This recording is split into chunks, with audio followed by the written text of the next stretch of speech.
Salve, salve amigos da ciência em todo mundo!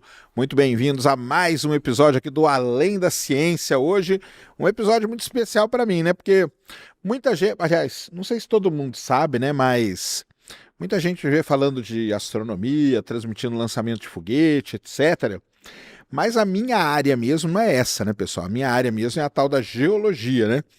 Eu sou formado em geofísica, tenho mestrado em engenharia do petróleo e meu doutorado é em geologia, em geociências. Então, hoje, um programa especialíssimo aqui, porque nós vamos falar sobre o quê? Sobre a origem do planeta Terra, a origem do nosso planeta.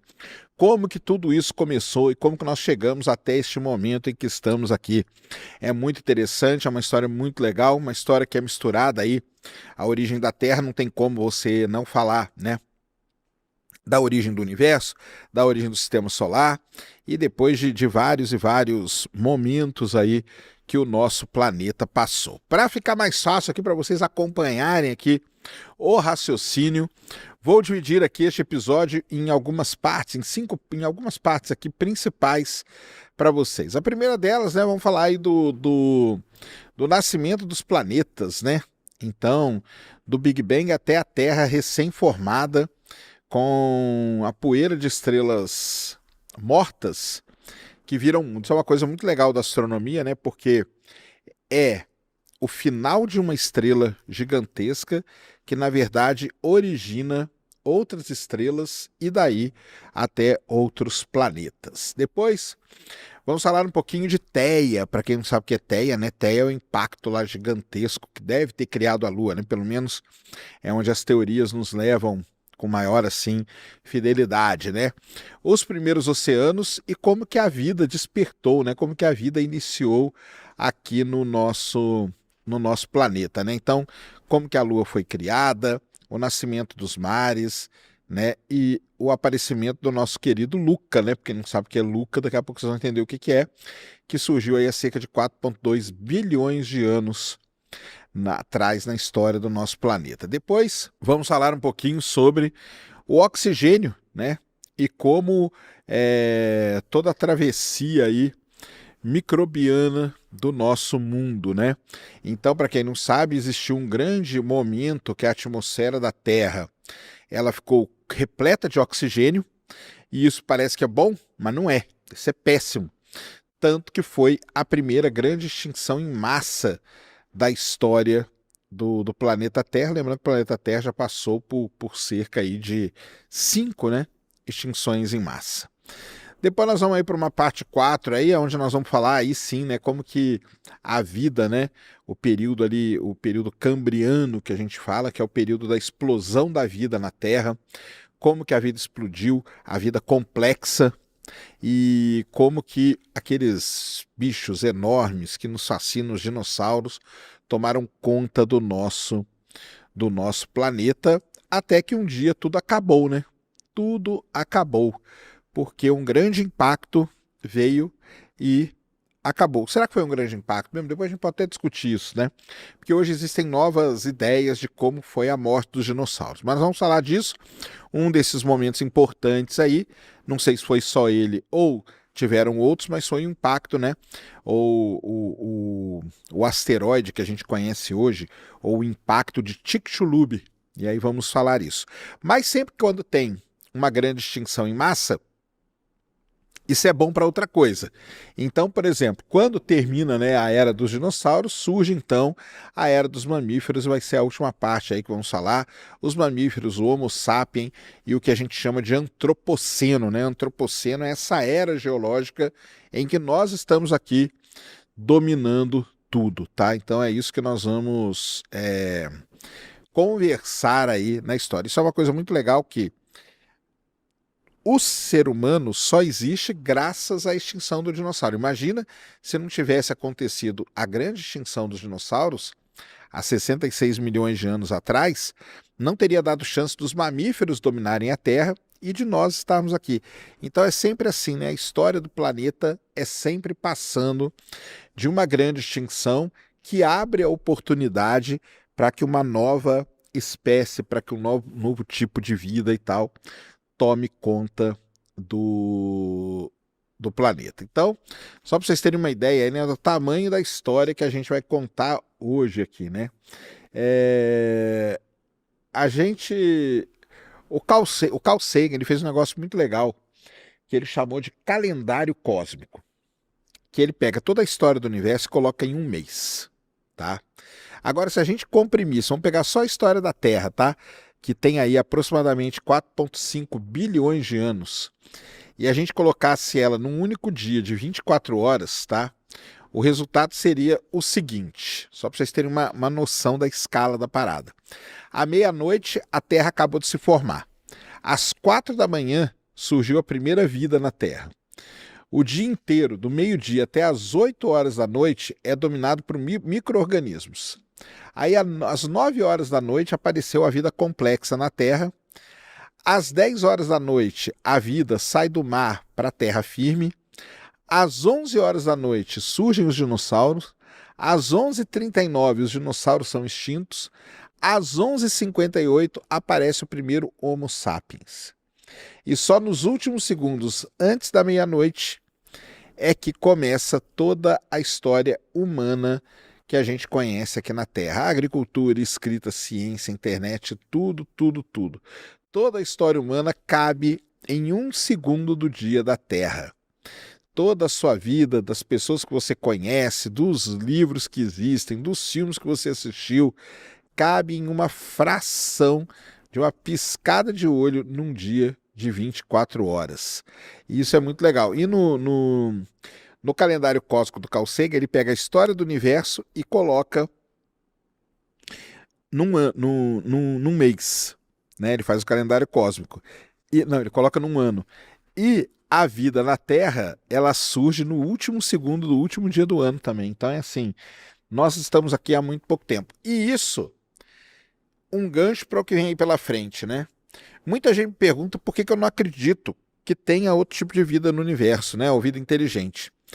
Porque o lance é o seguinte, vocês têm que entender que a janela de tempo para coexistir uma outra vida e para ela estar a uma distância alcançável, isso é muito difícil de acontecer, mesmo o universo sendo grande do jeito que ele é. Você tem que ter a vida nessa mesma fração de segundo, você tem que ter várias vidas e elas estarem em uma janela de distância que uma possa alcançar a outra. Então isso é muito, muito complicado, tá? Então hoje vamos contar essa história aí para vocês de 13,8 bilhões de anos atrás, quando o universo apareceu, até esse minuto agora, com a gente respirando aqui, né, a atmosfera da Terra, respirando oxigênio, que foi produzido por bactérias há 2 bilhões de anos atrás, pisando em rochas formadas há centenas de milhões de anos, com os átomos do nosso corpo que vieram do quê? De estrelas que explodiram bilhões de anos antes do Sol nascer. Cada átomo, né, de cálcio no seu osso, cada átomo de ferro no seu sangue, cada átomo de carbono no seu DNA, tudo isso já foi parte de uma estrela. E aí, por isso que vem a grandíssima e brilhante frase, né, do Carl Sagan, que é que nós somos feitos de poeira de estrela. Então isso é uma das grandes... Aí você abre esse leque aí tem muita gente que fala, por isso que nós estamos sempre conectados com o universo. De certo modo nós estamos, né? Porque todo o átomo que está aqui, ele foi produzido aonde? Basicamente em uma grande explosão de supernova, com uma estrela muito grande explode, ela polui, a gente fala, ela enriquece o meio com elementos pesados que depois vão se grudar nas poeirinhas ali, que depois vão se formar novas estrelas, que vão formar planetas, e aí a gente está aqui hoje para trocar essa ideia. Para quem não sabe, Além da Ciência está aqui no Grupo Primo, aqui nós temos a nossa inteligência artificial, MyHub. Então entra aí, myhub.ia, aí vários modelos, são mais de quase 20 modelos, usando aí os melhores, os principais modelos de inteligência artificial que a gente tem no mercado. Você vai encontrar aí o Claude, o último que tem, o 4.8 já está lá, o GPT 5.5, e essas coisas vão sendo renovadas. Vai surgindo um novo modelo, rapidinho ali em 2, 3 dias ele já faz parte do MyHub. Tem IA para você gerar imagem, tem IA para você gerar vídeo, além disso tem muito curso, tem live semanal, tem a comunidade, tem muita coisa legal e tem os agentes lá, tá? Tem vários agentes já prontos, você pode criar o seu agente, estão tudo no myhub.ia. Como que você faz para aproveitar? O QR Code vai estar aí na tela, o link estará na descrição, vá lá e adquira já o seu, tem muita gente lá para você conversar e muitos usos da inteligência artificial. Então vamos lá, né? Vamos começar falando aqui do que existia muito, muito tempo antes da Terra.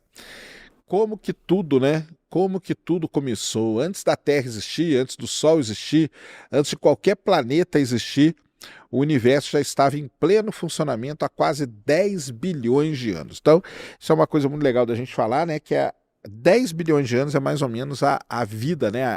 A idade da nossa galáxia, tá? Então, 13,8 bilhões de anos atrás, de acordo com a teoria, de acordo com o modelo Lambda CDM que a gente usa hoje dentro da cosmologia, de acordo com o que a gente chama de Big Bang, o universo surgiu há 13,8 bilhões de anos atrás.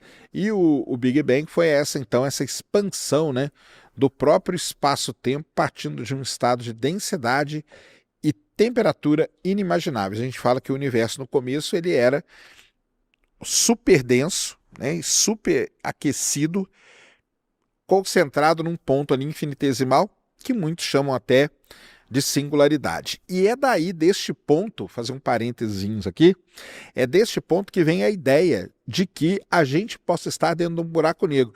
Isso é uma das ideias que já tinha surgido há muito, muito tempo atrás, e agora, né, mais recentemente, tomou aí os noticiários, vamos dizer assim, porque os astrônomos falaram, caramba, né, resolvendo ali as equações, a gente pode mesmo ser que o nosso universo esteja dentro de um buraco negro. Tem como provar isso? Talvez tenha, observando o universo na grande escala e observando aí milhões e milhões de galáxias, é o que os astrônomos estão tentando fazer. Mas o universo seria esse ponto aí, então, lá no começo. Uma coisa, né, interessante, embora o nome chame-se Big Bang, né, não houve nenhuma explosão, tá? No espaço aí pré-existente, porque o próprio espaço estava sendo criado, beleza? Então, isso é muito importante da gente falar, que o Big Bang ele não é uma grande explosão, mas ele é uma grande expansão, tá? Aí nos primeiros 380 mil anos de vida do universo, o universo ele era opaco, denso e quente demais para que os átomos pudessem existir. Era só plasma. Para quem não sabe o que é plasma, plasma é o estado da matéria que representa um gás superaquecido. 380 mil anos, então, após o Big Bang, que foi um primeiro grande marco aí na história de todo o universo esfria o suficiente para que os prótons e elétrons se combinem em átomos de hidrogênio e hélio. O universo vira então transparente, fica transparente, né, pela primeira vez. Essa luz inicial, isso é muito legal, ela ainda viaja aí pelo universo e ela é conhecida como a tal da radiação cósmica do fundo em micro-ondas. É esse que é o nome dela completinho, né, que é a tal da CMB. Uma coisa muito legal é o seguinte, né, é que hoje a gente não tem mais isso, mas no passado a gente tinha uma televisão, que quando ela ficava fora do ar, ela ficava aquele chuvisco. E aquele chuvisco ali, uma porcentagem dele é radiação cósmica de fundo captada pelas antenas. Então, todo mundo que tinha uma televisão velha em casa já captou um pouquinho da radiação cósmica de fundo. Beleza? Essa é a foto mais antiga, né, do universo que existe. Isso é legal de falar porque existem imagens da radiação cósmica de fundo. A gente lançou lá na década de 1990 uma missão chamada Missão COBE, que ela foi a primeira a registrar isso aí. Depois veio a missão WMAP, que também fez um mapa legal. E o melhor mapa que a gente tem até agora da radiação cósmica de fundo foi feito aí pela missão Planck da Agência Espacial europeia. Muito bem, de 100 a 400 milhões de anos depois do Big Bang, começaram a nascer as primeiras estrelas. Quando que elas nasceram? A gente não sabe. O telescópio espacial James Webb, que está aí agora funcionando, um dos objetivos dele é tentar descobrir, mapear e magiar essas primeiras estrelas do universo. A gente chama de estrelas de população 3. Elas eram estrelas monstruosas, eram centenas de vezes mais massivas que o Sol e muitas milhares de vezes até maior que o Sol, tá?